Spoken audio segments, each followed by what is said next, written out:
In 2001, Lord of the Rings was released into theaters. A movie that was created because of a book that was written by an author. The book and the movie tells the story of a hobbit on a journey to destroy an ancient ring. In the epic quest, the hobbit confronts many beings that are fascinating, charming, from another world. The beings imply that a creator with a great mind created them. Do you ever wonder who or how they were created? A great mind indeed. John Ronald Reuel Tolkien, an Oxford professor, a poet and a storyteller. He's the creator of the orcs, the elves, the hobbits, the Ents, the Black Riders, and the Dark Lord Sauron. He created Rivendell, Mirkwood, the Shire, the Misty Mountains, and the Black Land of Mordor. J.R.R. Tolkien, creator of Middle-earth and father of modern fantasy literature. Tolkien was born in Africa despite the fact that both of his parents were English. It was in Africa that Tolkien was brought into the world, and it was in Africa that his father's life was taken from the world. Tolkien's father died from rheumatic fever when he was only 3 years old. He left him, his brother Hilary, and his mother without income. After his father's loss, Tolkien's mother decided to move the family to Birmingham, and it was in Birmingham that Tolkien first revealed the first scenes from the Earth, from the main Earth, that were transformed into a secondary world that we know today as Middle-earth.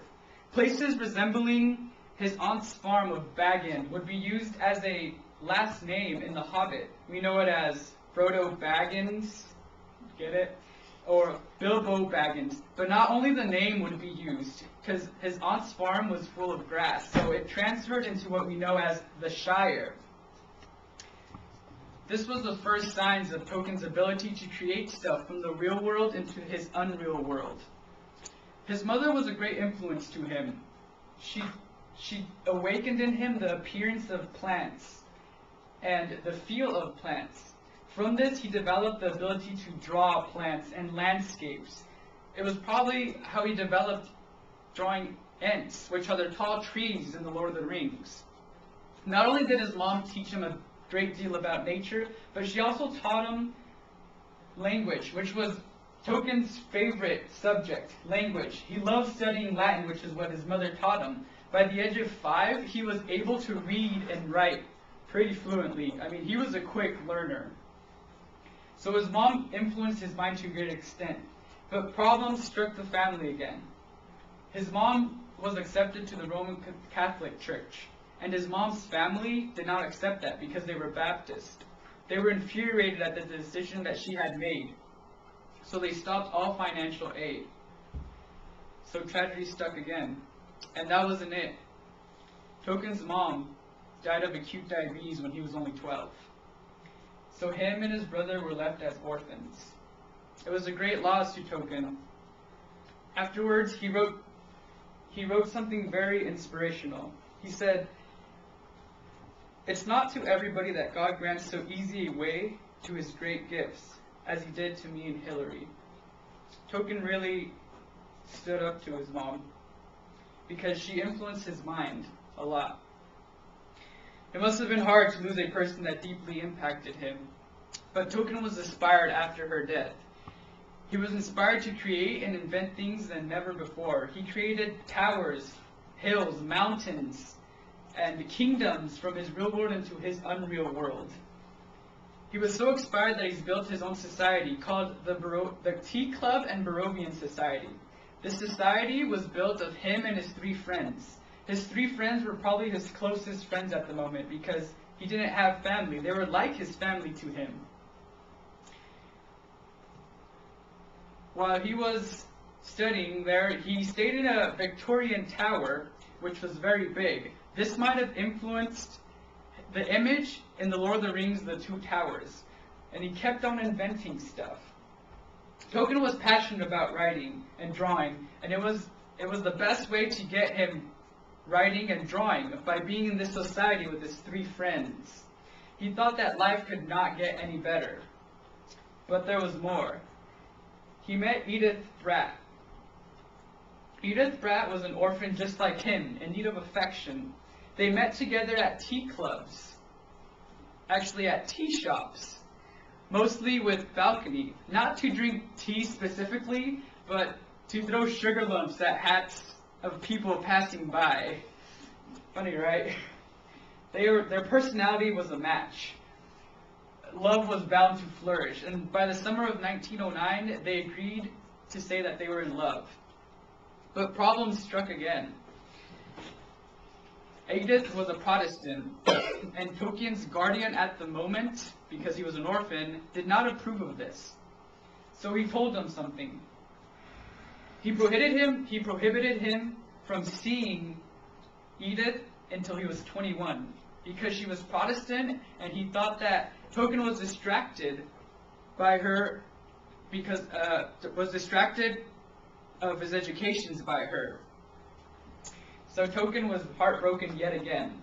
But when he turned 21 that very evening, he wrote a letter to Edith, asking her to marry him. Edith was surprised, and she wrote back saying that she had already decided she was engaged to another man. But Tolkien did not give up. He decided to meet her somewhere, and he started smooth talking with her, and somehow convinced her to marry him. So she returned the engagement ring to the guy, and she ended up marrying him, and they were married in 1916. After all the complications, Tolkien and Edith were finally married. Now life was at its best. After all the complications, they were married, like I said. And now Tolkien was able to return to his primary passion, writing and drawing. Tolkien was involved in many literary clubs throughout his life. The Tea Club and Raven Society was one of them. In Oxford, he was a central figure. He was a central figure for the Inklings. Here he met a dear friend, C.S. Lewis, the great author of the Chronicles of Narnia. During the meetings, the Inklings would bring their books and read parts of them to each other to critique them. Did it need a revision? Maybe the book wasn't good enough. Maybe it needed something else. And in this meeting, The Lord of the Rings was read page by page before it was released.